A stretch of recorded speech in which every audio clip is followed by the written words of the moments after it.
আমরা এমন এক দুনিয়ায় বাস করি যা ধনীদের দ্বারা এবং ধনীদের জন্য গঠিত। আপনি যে মিডিয়া দেখেন, যে পরামর্শ শুনেন, সবকিছুই সুচিন্তিতভাবে সাজানো হয় আপনাকে কর্মজীবনের দৌড়ে ফাঁসিয়ে রাখার জন্য, যাতে তারা আরো উপরে উঠতে পারে। কিন্তু এবার পর্দা সরানোর সময় এসেছে এবং সেই সত্যগুলো জানার সময় এসেছে যা ধনী ব্যক্তিরা আপনাকে জানতে দিতে চায় না। এক নম্বর যে ব্যাপারটা সেটা হলো কঠোর পরিশ্রম আপনাকে ধনী করবে না। হ্যাঁ, এটাই সত্য। তারা আপনাকে কঠোর পরিশ্রম করতে বলে, কিন্তু সত্যটা তারা কিন্তু জানে। ধনী হওয়ার মূল চাবিকাঠি শ্রম নয়, লেভারেজ। মানে যখন আপনি অতিরিক্ত সময় কাজ করে আপনার শক্তি খরচ করছেন, তারা অন্যের সময়, অর্থ এবং দক্ষতাকে ব্যবহার করে একদম বিশাল সাম্রাজ্য করে তুলছে নিজেদের জন্য।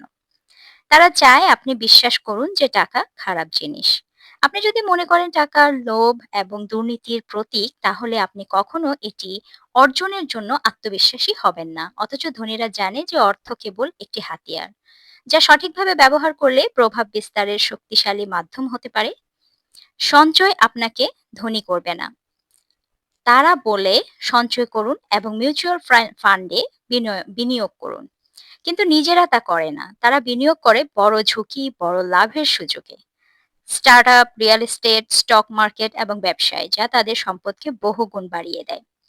শিক্ষা ব্যবস্থা আসলে একটি ফাঁদ। কথাগুলো শুনতে কিন্তু খারাপ লাগলেও আদতে এগুলোই সত্যি।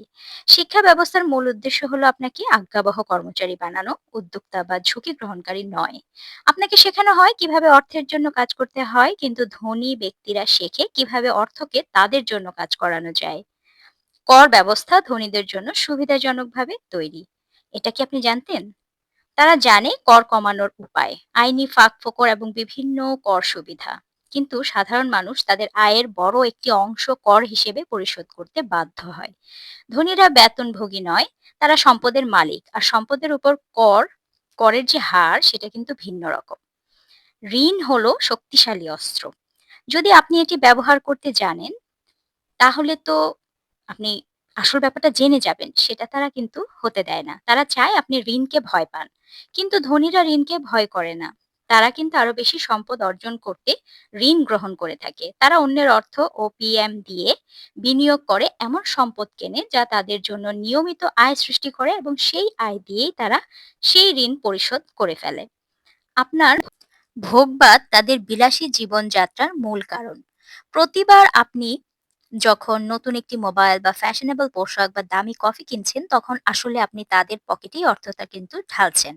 অন্যদিকে তারা তাদের অর্থ ব্যয় করে এমন সম্পদে যা সময়ের সঙ্গে আরো মূল্যবান হয়। পরিচিতি প্রতিভার চেয়েও বেশি গুরুত্বপূর্ণ। তারা চায় না আপনি জানেন যে সঠিক মানুষের সংস্পর্শে আপনার জন্য অমূল্য সুযোগ তৈরি করতে পারে।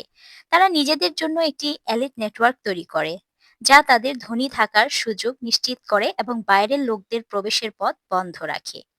সময় হলো তাদের সবচেয়ে মূল্যবান সম্পদ। তারা সময় নষ্ট করে না। তারা এমন কাজ করে না যা অন্যরা করতে পারে। তারা মানুষ বিনিয়োগ করে তাদের জন্য কাজ করাতে, যাতে তারা সম্পদ গঠনের উপর ফোকাস করতে পারে। শেয়ার বাজার তাদের সুবিধার জন্য তারা নিয়ন্ত্রণ করে থাকে। ব্যর্থতা তাদের সবচেয়ে বড় শিক্ষা। তারা ব্যর্থতাকে কখনো ভয় পায় না, বরং প্রতিটি ব্যর্থতাকে শিক্ষার সুযোগ হিসেবে দেখে। কিন্তু আপনাকে শেখানো হয় নিরাপদ খেলা খেলতে, ঝুঁকি না নিতে। ধনীরা জানে বড় পুরস্কারের জন্য বড় ঝুঁকি নেওয়া লাগে।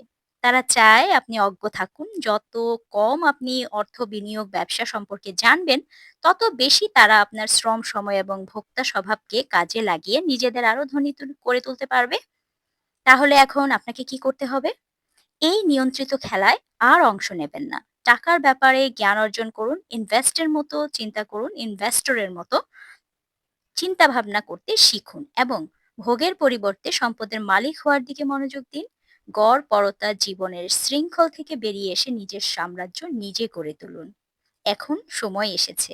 সবকিছু আপনাকে জানতে হবে, ফোকাস থাকতে হবে। কেউ যেন আপনাকে ব্যবহার করে নিজের স্বার্থ সিদ্ধি করতে না পারে। ধন্যবাদ।